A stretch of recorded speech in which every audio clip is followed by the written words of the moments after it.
Hey guys, I'm Craig Slate, And I'm Ed Bertod, and you're listening to the Fresh Craig. A ton of great people to talk to. Our first has joined us right now. Who? Who has joined us? Pray tell. Kim Chackal from Equifruit. Did I pronounce it right? That's right. Okay, perfect. Hello, Kim. Hello. Nice to Helen. see you both in person. Nice to see you Yeah. as well. You know, I mentioned earlier on the intro, it's like you're a known entity in the business, right? Oh. You know, with your creative marketing skills and you know, putting badass bananas on the map. That's right. You know, so knew about you, but didn't really know you until we got into this. So this Yeah. is really exciting for me, and I don't think you didn't have. We never met, no. No, Thanks for being here, by the way. that's my pleasure. Thank you for having me. All the way from Canada? All the way from sunny Canada. Yeah. Wow. Sunny Canada. Yeah, based in Montreal. Awesome. So Ed was talking a little bit about the weather. It's a little cooler here than where he's from out of South Texas, and certainly for me out of Tucson, but what's the weather like in Montreal? Montreal weather right now can be all over the map. I left Montreal a couple days ago when it was just a whole week of rain coming ahead, flood warnings, really hot and humid. But the week before was crisp and cool mornings, and then going to, you know, like 100 degrees in the afternoon. So it's all over the place. Wow. You really never know what you're going to get in Montreal between May could be snow, or you could be ordering an air conditioning unit. It's really a Like a box of chocolates. yeah, exactly. So snow in May. So what is the latest it will snow there? Sometimes May. May's kind of the latest time It frame, might. yeah. It might. You never know. I mean, usually by the end of April, you're done. You're ready to get into spring, but you know, there are surprises some years. And when you get back to winter, how soon does that start back? Or it's You're snowing. in When can it. it snow again? I Oh, guess. You're yes. really in it usually by December. December is when it'll snow. It might start in November too. Okay. Yeah. You know, we've had some years where November you're already like buying your ski passes and getting ready to go. Very cool. Yeah. Pretty long winter. Very long winter. Yeah, it's brutal. Yeah, it's a really, really long winter. But thankfully, working in bananas, I can go and visit that nice 58-degree weather from time to time and warm up. So bananas. All right. So is that how you got into produce? I mean, what's your trajectory? How did you get here? I do not have a produce background whatsoever. I've worked in sales and marketing since I was a teenager. It's something that has always appealed to me. I was, you know, going door to door as a little kid, selling candies, selling strings, selling bracelets, setting up shops at school. So I was always very entrepreneurial from a young age. I was actually, you know, headed towards a degree thinking about marketing, thinking about communications and advertising. That was an industry that really captured my interest. But I ended up studying psychology. I ended up doing a year of classical French cooking, kind of just following my gut to what I found really interesting and pertinent. And then I ended up in produce from, you know, going through a couple different doors. I went into marketing in the spa and beauty industry, how to do direct marketing and build a new clientele for the spa and beauty industry. Did that for years. And then after my culinary degree, I thought it would be nice to get into catering and event planning. So I had about 7 or 8 years there. And Low stress. Oh, so you know So what? you're into low stress industry. Yeah, right? Low stress. You know what? I love that industry. It's super high stress, but at the end of the day, you want to delight your customer and keep everybody happy.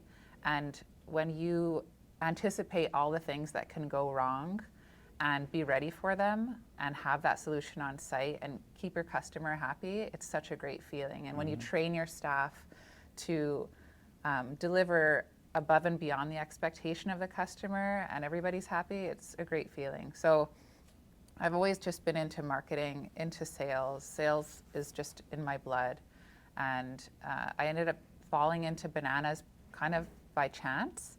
Our president, she bought the company back in 2013. Okay. And a year later, our kids were in the same daycare, and I ended up seeing a fair trade mark on her lapel one day. And it just kickstarted this discussion. Oh my gosh. And she said, oh yeah, I work in fair trade bananas. And I'd heard about coffee, you know, fair trade coffee or chocolate, or maybe what comes to mind when you think about fair trade. I didn't know a fair trade banana existed or why it needed to exist. So she sent me home with some books. And I said, if you want your business to grow, hire me. I'm good at my job. I'm very relentless. When you give me a mission, I'm just going to go for it 100%. Yeah. I'm not embarrassed to show up in yellow Crocs. So I I'm love not the shoes. The Crocs are awesome. Yeah. You know, I need to see if they got. I can get some squash Crocs for sunfed. So I think that would be awesome. Yeah. You know, and maybe a green one, a yellow one on each. Do each it. Foot, so. I'm telling you, all the ladies especially, they passing by and they're all uncomfortable in their shoes and their backs hurt, and we're just living our best life. I see the banana croc pin too. Yeah, we had those custom made, our Equifruit banana, and then we've got our shark gibbets too. Oh, that's awesome. Yeah. So I've when got did a you? drawer full of them at home. What's that? My daughter has Oh, the Crocs. 5 pairs of Crocs and All these probably gibbets. 10 times too many Yeah. to fit in all those pairs. So You should get her some of these. She would love. Some. I have some that I've gotten for Christmas that But you aren't don't even have open. any. You don't have any. Come real and banana see us at booth 900. I've got extra ones Oh, for awesome. her. Crocs. Yeah. Yeah, I'm there. they're You're custom too. I'm there. So- Yeah.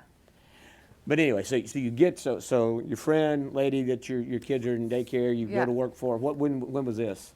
I'm in my 9th year now with Equifruit, so it was 2015 that we started talking about working together. 2014, and then started in 2015 on a more full-time basis. And so, had you been there's some I guess oddities, differences, right? I mean, you got a shark. In fact, we had the shark in earlier, guys. Sorry you didn't get to see the sharks out rolling around at the show here, Yeah. but you have a shark is Yes. kind of your mascot, I guess, if you will. Yeah, sharks are very heavily integrated into our branding. Basically, we are an importer and marketer of bananas. 100% of what we import is fair trade certified, and that's what sets us apart in the industry. We're trying to change the banana industry and redistribute value along the banana supply chain. And that's a pretty scary message for retailers at times, to think about disrupting something that has been on autopilot for decade after decade after decade. And so we have fine-tuned our messaging and really made a big change back in 2020 and decided to go all in with something new and fresh that was going to convert the conventional customer and get people to pay attention to us in a new and fresh way. So sharks became a big part of our branding, and we're just continuing to fine tune it. Whatever's sticky, whatever's memorable. I have people that text me and send me messages on a weekly basis. Just this week, our logistics provider out of the Port of Philly, he was at IKEA, he saw bananas on something, he had to take a picture and send it to us. I'll have people in a Croc store, and they'll send me pictures of like the newest Crocs that are out there. We landed a speaking gig at Harvard this year because the sharks in our branding caught the professor's eye, and her husband studies coral reefs, and she teaches a course on social sustainability. So it's working for us. We just keep doing crazy things, and it kind of lets people have fun in a way that they didn't expect to in the industry, and I think that it's making people smile. And then when they learn about the fact that we want to have positive impact for our farmer partners and that it is changing things, it's kickstarting the discussion along the industry, I think that there's this kind of groundswell of support for Equifruit and what we're trying to accomplish as a brand. Well, Go ahead. we just took a photo with the shark earlier, and Yeah. I knew we'd hear more about it, but I'm kind of surprised that I didn't even ask why there was a shark. You didn't even think to ask a shark about- zeppelin, mini zeppelin, in our studio here. But hey, I figured we'd hear more about it, so that's interesting. Yeah, well, and what's also interesting, you talk about fair trade, and obviously some of us wonks in the business very familiar with it, but what you guys are, just real briefly, a little bit what you guys are trying to do, and what exactly does fair trade mean, and how is that changing the banana industry? Let's go with that. Right. So bananas shouldn't be so cheap. That's the problem that we're trying to solve. And we can see prices fluctuate on other commodities, especially over the last 3 years with the pandemic. Now we're talking about inflation, possible recession. We still see bananas staying at the same price, but we've seen all this fluctuation, and we expect that fluctuation across categories. That's really the problem that we're trying to solve. For us, we could, as a brand, do our own thing and decide what does sustainability look like for us. Instead, we wanted to partner with the most rigorous fair trade certification out there. So that's Fair Trade International, fair Okay. trade in one word. You'll see that same logo on a pint of Ben & Jerry's next time you enjoy that. And being certified by Fair Trade means that Equifruit is certified, and it also means that all of our farmer partners in Peru, Ecuador, Colombia, Nicaragua, and Mexico are all certified by Fair Trade International. The foundation of Fair Trade is a fair price to the farm for FOB for that box of bananas on a weekly basis in a year-long contract. These are small business owners, and they need to have stability of income. They need to be able to get loans from the banks to build their businesses. So what Fair Trade does is they work with each country to determine what is the minimum fair trade price per commodity, whether it's conventional or organic, and that's the price that is meant to reflect the cost of sustainable production. To my knowledge, Fair Trade International is the only certifying body that reviews that price annually to make sure that that still is where it should be, or they adjust accordingly. So that is that base price. We also have to pay something called a fair trade social premium, which is $1 per case, which has to then be reinvested in projects that have positive economic, environmental, or social impact. And what's really unique about the system is that we as the importer have no input at all on how that fair trade money is spent. That is decided democratically by the farms, by the workers. They know their needs best. And we get a full audit at the end of the year because everything is audited by a third party called FlowCert. And we know how that money was spent so that we can work with our retail partners and tell those cool stories in the sustainability report. And of course, beyond the price, there are a host of standards that have to be respected. You know, there's a dark side of agriculture, especially in the global south. So ensuring gender equity, no forced child labor, things like that all fall within those fair trade standards. Are there any triggers that would initiate a review in less than a year? I mean, you mentioned annual reviews. So they will audit annually, and I think that beyond the annual audit, there wouldn't be anything that would trigger specifically. I guess if there was any type of whistleblowing in the area, if they saw something, then that could fast track an audit for sure. Well, I think he means maybe like economic fuel conditions. prices, let's say fuel prices go through the roof, which we've seen, or you have currency devaluation that or goes the other way, either way. You Yeah, know. so I mean, the way that it's built is that we have to respect that fair trade price year long, no matter what's happening with the market. If the market price on bananas were to magically go above that fair trade price, which I've never seen that happen, then the farmers do have the right to negotiate above that fixed price. But it's meant to be that safety net all year round.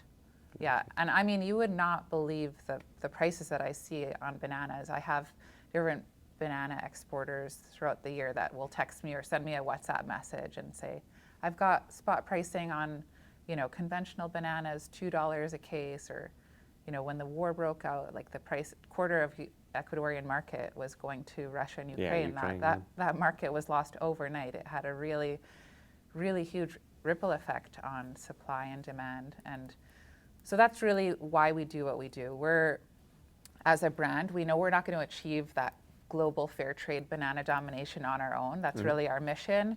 We're there to encourage the big multis to also rethink beyond the sustainability commitments that they have made, that they continue to make. Let's go down to what the core of sustainability is, which is paying farmers fairly. If a farmer is not guaranteed a sustainable income, then the soccer ball doesn't change their life, or the school doesn't change their life. As a business owner, you need to be able to feel good and feel like your work is valued and dignified. And so that's something that we're really excited to do with our partners. That's good. That's awesome. And you know, and you're right. I mean, across agriculture, it's that's a struggle, no matter what the commodity is, no matter what's going on. And you know, in the U.S., we don't realize how affordable things are comparatively. I spent quite a few years in the banana business myself, and realistically, the prices haven't changed much from when I was doing it 20 some odd years ago. And realistically, if you look back even 30, 40 years ago, retail prices aren't really much different. No, and I was just chatting with somebody this morning. We were just talking about how, because often when people meet somebody from Equifruit and they're fascinated by how we're doing what we're doing, and we talk about how this problem is so big. It's a really large global issue. Only 4% of the global market is traded under fair trade terms. You know, there's a huge opportunity for growth. And when we think about at the retail level, everything that retailers are doing to innovate these days and to meet the consumer's needs, we don't have as much time. You often have 2 people working in a household. We're willing to pay for convenience. We still want to sacrifice quality or flavor, but we're reworking our budgets. You know, we're eating out more despite what's happening because it's just the reality of life. We need that convenience. And then when we're proposing to come in with a fair trade banana program, raise the price a little bit, it'll cost the consumer anywhere between $8 to $10 more per year. It's nothing, you know? It's the cost of I spent that much on, Crocs are Your 50 Crocs bucks. I was gonna say, My they're more Crocs than were $8. 50 bucks, right? The gibbets, that gibbet is like 10 bucks, right? Yeah. I can either support fair trade banana farmers for a year or I can have a shark in my shoe. Yeah. So, Gotta have a shark in your shoe. yeah. So, well, what do you do? All right. So that's the business side. That's the fruit side. That's how you got into this. Yeah. You know, you obviously have a passion for marketing. Yes. What else? Are you a runner? Are you a tennis player? You any hobbies, sports wise or non-sports? Or It sounds like skiing is probably a big part of it. You know, I don't love the cold, and I don't love the heat. I love strolling in the breeze of the spring and the fall. Okay. No, when I'm not injured, I do love to cycle. I love yoga, Pilates, and keeping in shape, whatever that looks like. I have 3 young kids, so that's my workout these days is mostly shopping at Costco. Hey there. All my heavy lifting. Speed shopping? Oh no, I'll take my time. Yeah, I'll take my time. I love to go to the grocery stores. I love our industry. I love fresh produce, and I'm really curious about grocery stores generally. Whenever we're on holiday, you know, it's just known that I just have to pop in and do a couple stops. Yeah. So I think We're with you. I was gonna say, Yeah. I think that must, Yeah. when you're in this business, that becomes part of your. I mean, you're passionate about it through and through. For You sure. know, in my family, it's like anytime we're in a grocery store, I mean, I make a beeline to the produce department to take a look around and Yeah. see what everybody else is doing as Yeah. well as us. So Yeah, it's always fun. And I love cooking. You know, I said earlier, I studied cooking for a year. That's a real passion of mine. In the middle of COVID, treated myself to a Traeger grill, so got into smoking. My goal for this year is to really perfect brisket. So I love meat and produce. Wow. Yeah. we They should smoke talk. brisket in Canada? Well, apparently they do now. Yes. They have sharks with bananas, so that's right. Eating you know, brisket. brisket in Canada is not that far off. Yeah. So. Yeah. But yeah, we definitely need to talk. I mean, There's a couple brisket places in Texas if you ever Oh my get gosh. away. where's Let me that? know. Where would you recommend brisket in Texas? Well, oddly enough, the place that I would recommend is one that I haven't been to yet, but I have faith that it's great. Oh my Okay. gosh. Okay, and their marketing is great. It's called the Burnt Bean in Seguin, Texas. Okay, sign me up. Yeah, and Okay. it's a hybrid Tex-Mex barbecue, but it looks phenomenal. Oh, Like it's man. not gas station Tex-Mex barbecue. It looks like they do it right. I Yeah. honestly haven't been there yet. Well, I cannot wait to go to Texas. It's a state that I haven't had the pleasure of visiting yet, but I very much center travel around eating. My husband and I went to Mexico earlier this year, and that's just, we chose the destination based on the cuisine. Oh, wow. Because as Canadians, we can travel to Cuba or Dominican Republic for a better price, but the pleasure of enjoying delicious food is worth. Now, where'd you You go know. in Mexico? We were about an hour from Cancun in Oh, Playa del okay. Carmen. So Yeah. Mexico City's got some amazing restaurants. Do you have any lobster tacos? I did not. No. That's the place to get them. Yeah? Okay. Well, then I'll just have to go again. So how you doing on the brisket? How you done so far? I have not attempted it yet, but No? this is my goal I've been Can doing you buy a whole brisket up there? Yeah, you They can. actually sell those up there? Oh yeah, for sure. For sure. I can crush a pork shoulder, and so I've done a couple like really long slow cooks on the pork shoulder, and I'm just easing into it.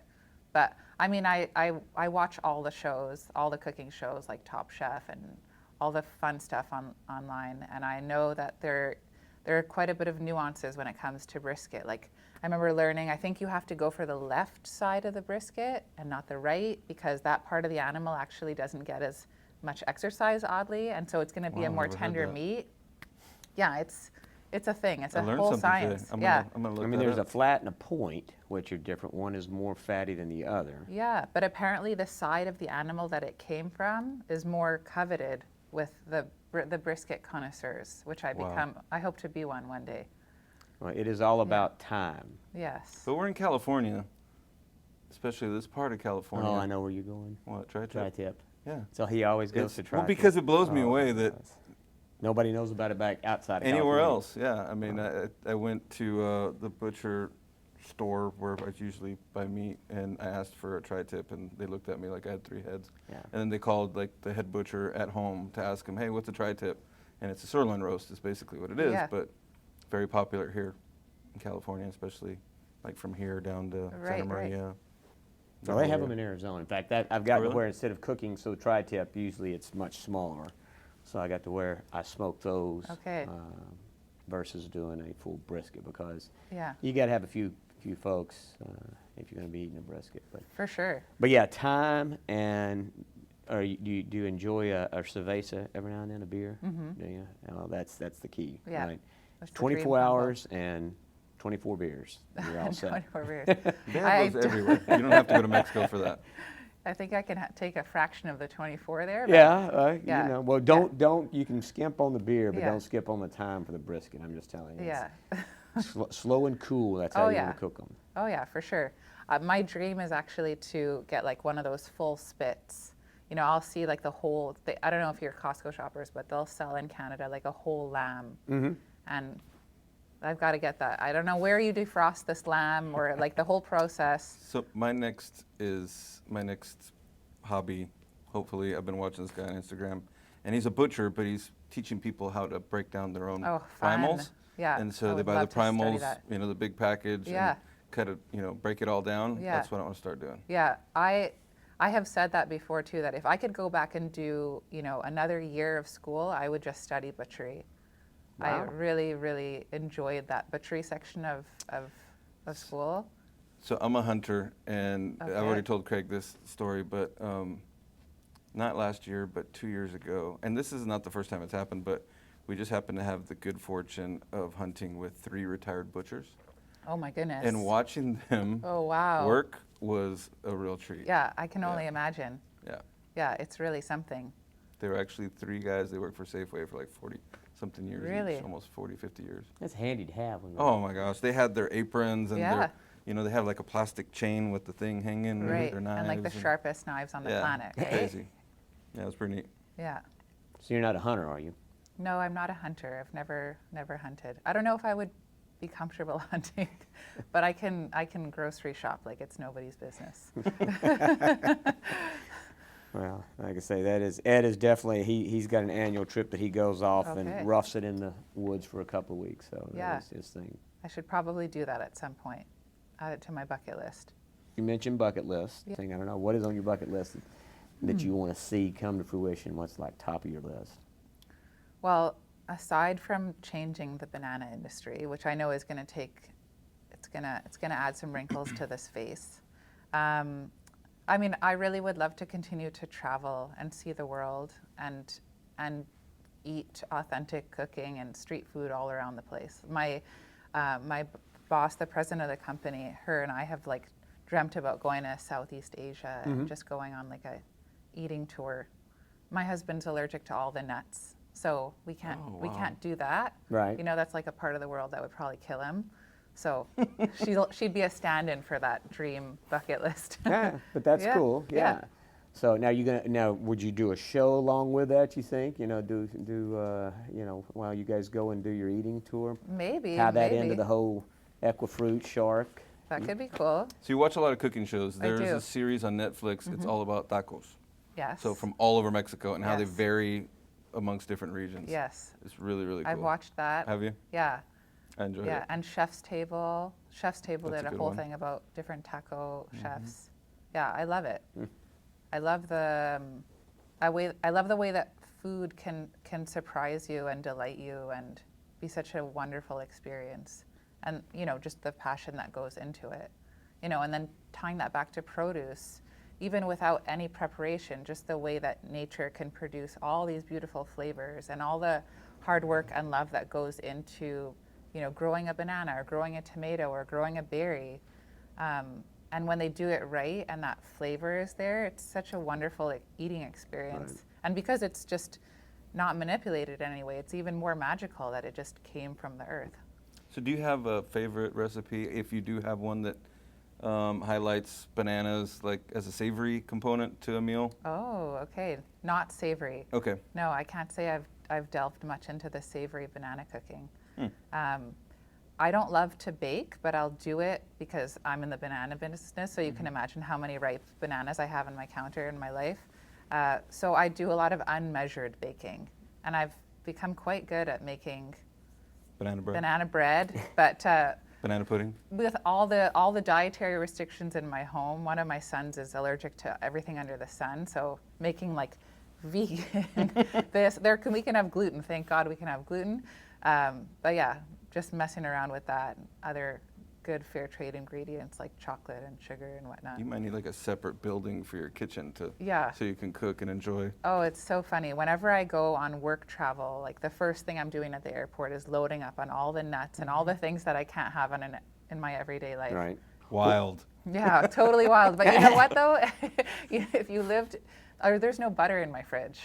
Right? Can we Wow. just commiserate over that for a Man, moment? wow, So that- like, That's tough. I couldn't maybe make it that's why without butter. my bucket list is a little boring. I just want to go. I just want to be wanna unleashed go so eat that I can somewhere. go You're just going eat. to eat, yeah, freely eat. Maybe once I'm like fed, then I can start dreaming about like jumping out of a airplane or something.